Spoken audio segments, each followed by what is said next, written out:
Been wrestling all week with what it is I'm about to say. From the moment I first read the scriptures last Monday or so, I feel like the Lord immediately gave me a word that He wanted me to reflect on and what He wanted me to share with all of us to reflect on, but I've been doing everything I can to avoid that word and to push it away. If I can steal the words from Jeremiah from our first reading, a most reluctant prophet, I said to myself, I will not speak of that. But every time I've sat down to pray, I felt like the Lord, despite my efforts to avoid the word, has brought me back to the word. And I think partly the desire to avoid it comes from a conversation, or really conversations I've had with many parishioners since COVID began, about how much they miss Mass. Many times now people have expressed to me a view that I think is fairly common among Christians, and perhaps Catholics in particular. They say they miss Mass because they miss the feeling of getting uplifted and to feel good. And they haven't been feeling particularly uplifted since the pandemic began, even when watching the Mass via live stream. I wonder then what they would make of Jesus' words in the gospel today.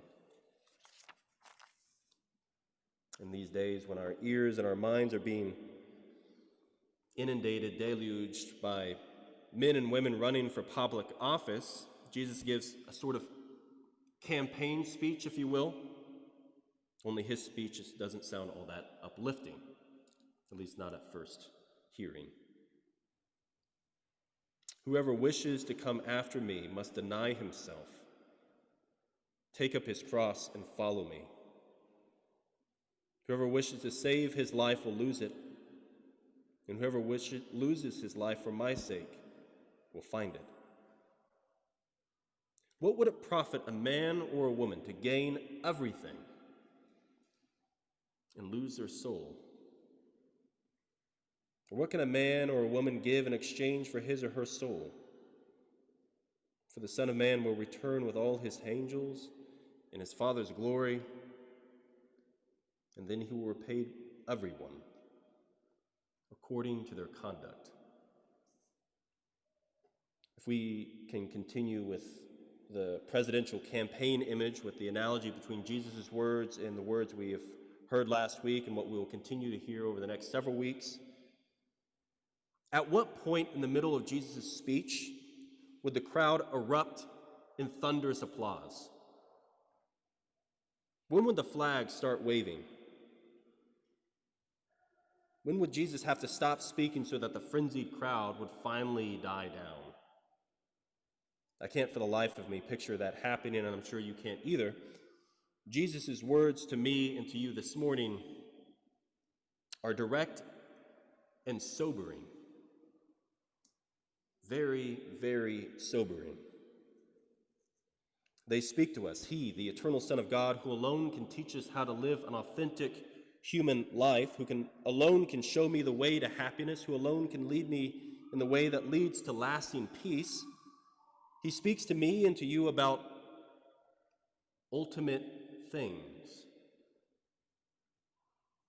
And here's the ultimate thing, the word, if you will, that I think the Lord is asking me to reflect on, and I think is asking all of us to reflect on, regardless of whether we find it uplifting or makes us feel good. Although hopefully it inspires us to want to be good, which is infinitely more important than feeling good. The word is judgment. Judgment. The simple reality, the unavoidable reality, the very sobering reality, is that when I die, I am going to stand in front of God, and He is, according to Jesus' words in the gospel today, going to repay me for my conduct. And so it will be with every single one of us here. As I was reflecting on this gospel and this word for me, it occurred to me that preaching on judgment is a lot like preaching on money in a parish. Father O'Brien as pastor and me as his associate, and one day as pastor somewhere myself, We have a responsibility to lay out in front of all of us where we stand financially. And while I won't and will never consider preaching on money all the time, I better preach on it at least once a year. And so it is with judgment. Can't preach on it all the time, but if I want to be faithful to what the Lord is asking me to do as a priest and as an associate pastor, and if I'm going to be faithful to those words that he speaks, whether I find them to be inconvenient or convenient, I better speak on it. In the words of someone years ago who very succinctly put it, it is incredibly important for me to keep always before my eyes the reality that life is short, death is certain, and eternity is long. So Jesus is inviting you and me today to reflect upon the end of my life and the end of your lives, which will begin the beginning of our eternal lives, either in heaven, where, please God, by his mercy, we will all dwell, or in hell, frightening and terrifying as the thought may be, which is a reality and a very real possibility. When we die, we are going to stand face to face with the God who made us, who loved us, who became man and suffered and died for us, and has offered us his mercy to us. And it will be just me and the Lord, just you and the Lord, and what I've done and what I didn't do. But I think it's important to remember that judgment doesn't necessarily have to be something negative. You get an A in class, that's a judgment. To receive a gold medal in the Olympics is a judgment. To win a national championship in football is a judgment. And so too, ultimately, or infinitely more so, are the words we are going to hear when we die. Well done, good and faithful servant.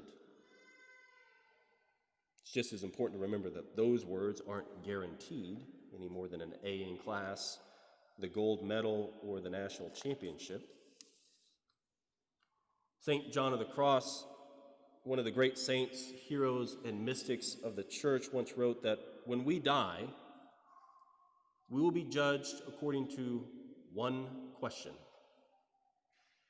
Just one. The question: did you love?